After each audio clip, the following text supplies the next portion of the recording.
कुछ महीने बाद बिहार में राज्यसभा की 5 सीटें खाली हो रही हैं, जिस पर चुनाव होने वाले हैं।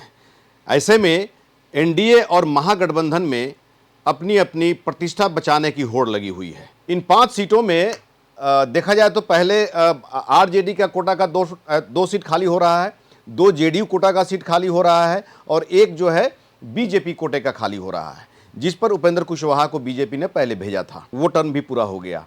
तो वैसी स्थिति में 5 राज्यसभा की सीट खाली हो रही है और चूंकि बिहार विधानसभा चुनाव में जिस तरह से महागठबंधन की करारी हार हुई और विधायकों की संख्या घटी, बिहार विधानसभा के सदस्यों की संख्या घटी, इसको लेकर के राज्यसभा चुनाव में पेच फंस गया है।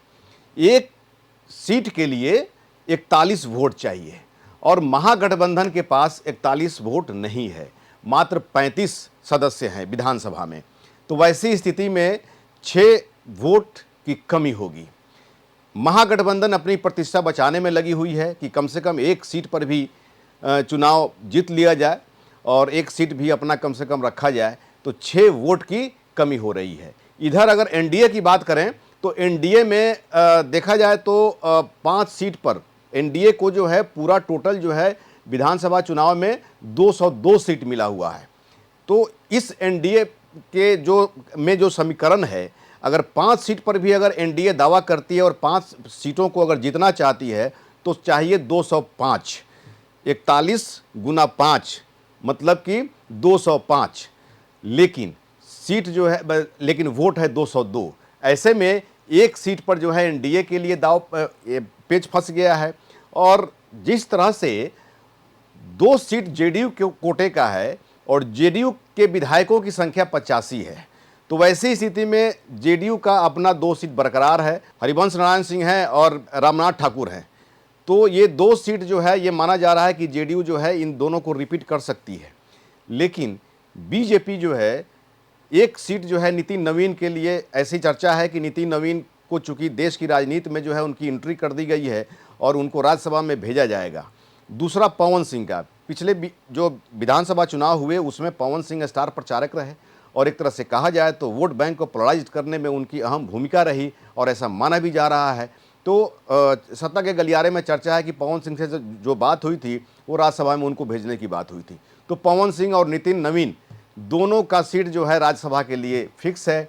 एक सीट जो है खाली है और एक सीट के लिए उपेंद्र कुशवाहा, चिराग पासवान और जीतन राम मांझी तीनों के बीच में जो है अंतर्द्वंद चल रहा है।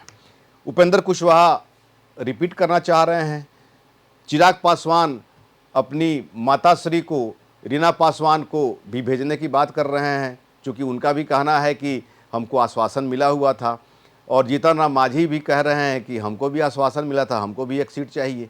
तो वैसी स्थिति में एक सीट पर पेंच फंसा हुआ है। अब ये तो बीजेपी तय करेगी कि किसको दिया जाए।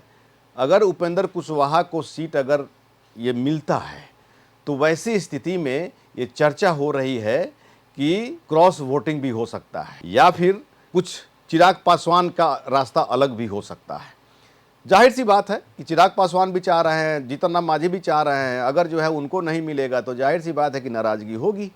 हालांकि चिराग पासवान की माता को जो है राज्यसभा भेजने की बात पहले हुई थी कि इनको भेजा जाएगा और वैसी स्थिति में चिराग पासवान जो है इसमें खेला कर सकते हैं। चर्चा हो रही है इस तरह की। उपेंद्र कुशवाहा के पास 4 विधायक हैं और जिस तरह से विगत कुछ दिनों से उपेंद्र कुशवाहा लगातार कमज़ोर पड़ते जा रहे हैं, उनके विधायक उनके खिलाफ मोर्चा खोल दिए हुए हैं, तो वैसी स्थिति में उपेंद्र कुशवाहा कमज़ोर होते हुए जा रहे हैं। लेकिन चूंकि यहाँ पर लॉकुश का वोट बैंक बीजेपी चाहती है कि लॉकुश का वोट बैंक जो है यहाँ पर साधा रहे, तो वैसी स्थिति में अगर उपेंद्र कुशवाहा को अगर टिकट मिलती है तो वैसी स्थिति में चिराग पासवान हो सकता है कि क्रॉस वोटिंग कराएं। एनडीए में यह मामला है। महागठबंधन में अगर देखें तो ये चिराग पासवान की जो अगर क्रॉस वोटिंग कराते हैं और चिराग पासवान अगर नाराज होते हैं तो वैसी स्थिति में महागठबंधन इसका फ़ायदा उठा सकती है। और इधर महागठबंधन प्रयास कर रही है कि जो उसका 2 सीट खाली हो रहा है उसमें एक सीट भी कम से कम बच जाए, मेरी प्रतिष्ठा बच जाए। 41 वोट चाहिए, 35 सदस्य उनके पास है महागठबंधन के पास। तो वैसी स्थिति में अगर देखा जाए तो 35 और 6 वोट और चाहिए। और महागठबंधन ये भी चाह रही है कि ऐसे किसी धन्ना सेठ को इसमें लाया जाए जो धन्ना सेठ वोट को मैनेज कर सके और पार्टी फंड को भी कुछ फ़ायदा मिल सके।